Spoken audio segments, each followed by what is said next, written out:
Well, I'm Mike Hills, NBodger on the forum. I have with me today the chairman of the Engage Society, PHILLIP Griffin. Welcome, Philip. Thank you. Right, my first question is, I probably know the answer to this one. What gave you the desire to volunteer for the role of chairman? Well, I was recently become retired and the role of chairman became free at the Engage Society, and in an effort to give something back to the society I joined some 10, 15 years ago, I volunteered. And since there were no other volunteers, I got the job. Often the case in voluntary organisations. Yes. And obviously I'm a member of school governing boards and other organisations as well, but I thought that I could manage the role. I had 12 years at a cricket so club. far. Chairman doesn't have to do anything after all. That depends. That depends on the person, I think. All right. Do you have a layout of your own? If so, what are your modelling interests? So I've got two Engage layouts down here and one 001 for the grandchildren upstairs. The Engage ones are GWR, both of them. One day I actually get around to doing a proper model. They're both sort of small ones at the moment. You can just see the end of one behind me, but you can't see any track or any trains because it's the fiddle yard. But it's basically just an engine shed to display my small collection of locomotives, Great Western locomotives at the present. One day I'll actually get round to doing a proper station, but I've got to finish this one first, and I don't seem to have much time to do that at the moment. Yes, once you retired, you don't know where all the time went. How did you find time to go to work, etc.? Yes, exactly. I just had a 72-page document from the school I'm a governor from to read by tomorrow. So where's the time go? That's where the time goes. Right. What do you think people gain by being a member of the society, and why should they join? Well, I hope we produce materials which are useful to people. I mean, there's a journal 6 times a year, which is packed full of information, which I know Neil, our editor, has really tried to vary the information a bit over the last few years, so it appeals both to beginners and to the more expert. And I think he's doing a fine job there. And we're hoping to make it even longer in the medium term, maybe up to 100 pages. So that is, of course, exclusively Engage. And we hope that entertains people and interests people and gives them ideas for the future. And then there's a range of our kits, and particularly our Hunslet shunter, which has been 2 tranches of 3 deliveries have now arrived and are out with people, which is a spectacularly good model, as I've been informed, in terms of the technology in the slow running and the detail. We have had a number come back with broken bits so far because there's some of the handrails and so on are so delicate. Yes. And then there's a vast range of kits which we produce, which we are constantly adding to or have plans to add it to. Obviously, we have financial constraints because the money for one project has to come in before we can actually afford to do the next one. But there are several more projects in the pipeline, such as the ferry van and the girder wagon, and plus some which I can't mention because they're still in the development stage. Obviously. But you know, we have a lineup of things which our product development officer has, Richard Middleton, has been working on whilst we're waiting for the Hunsets to be delivered and the cash flow to improve. And then, of course, we've got the handbook, which, especially if you're a new entrant to Engage modelling, is a really useful piece of information. It contains a lot of really good stuff on how to build a layout, and we are again in the process of revising that. Some to update it even further and give more advice. So there's that. We have a newsletter which comes out with all the important information about the area groups and so on.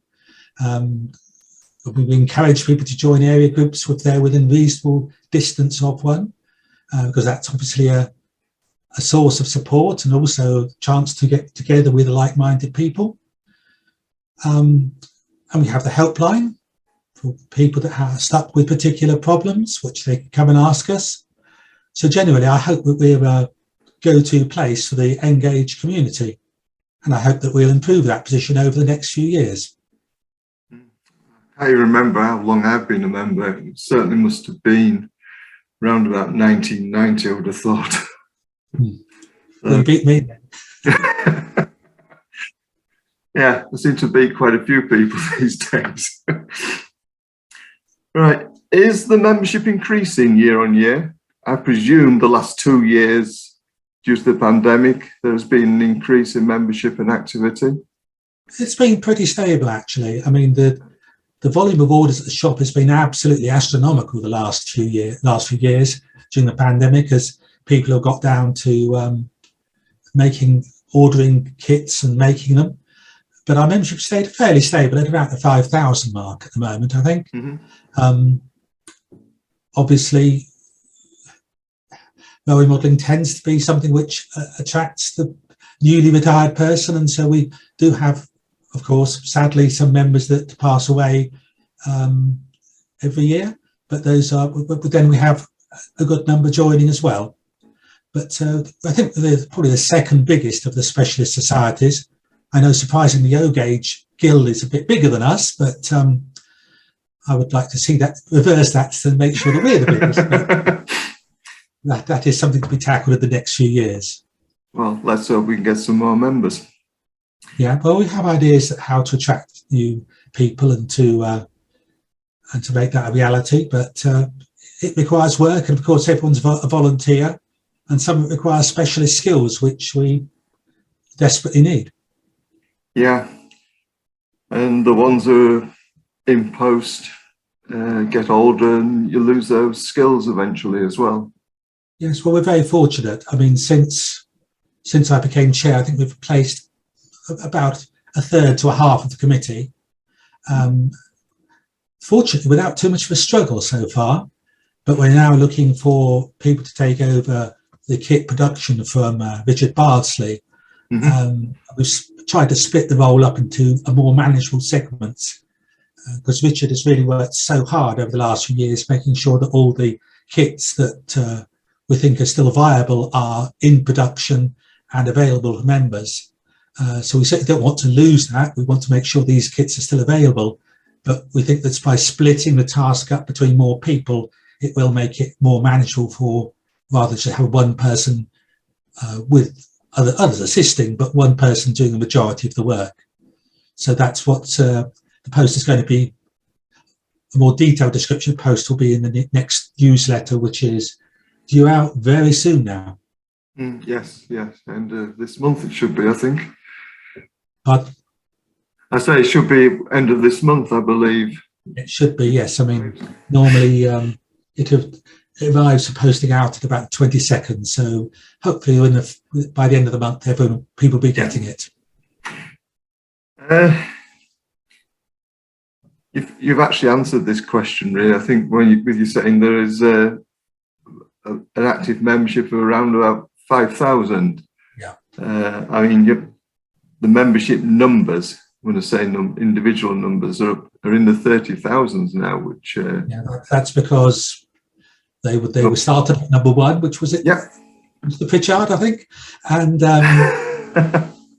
and it's just obviously just carried on because that's so, yeah, we've had 30,000 members over the 60 or so years. Yeah, yes. Numbers are not being used, even if people rejoin. Normally they get a new membership number.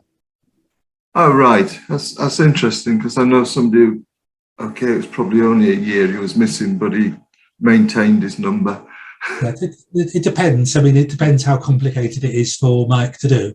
Because obviously a membership secretary job is a very big one, and Mike whatever is easiest for him. If you can find the old number, that's great. If it's too much digging, well then a new one is issued.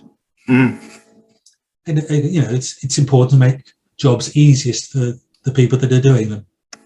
Certainly. I mean, there's nothing worse than overloading a volunteer. Yes, yeah.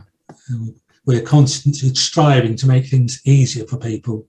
We've, I know a lot of work has been done behind the scenes in the shop by Adrian in the last few days, which will be completely invisible to everyone. But he's invested hours and hours, it must be, from the list of instructions I've seen, in how the shop works behind the scenes to make it easier to manage.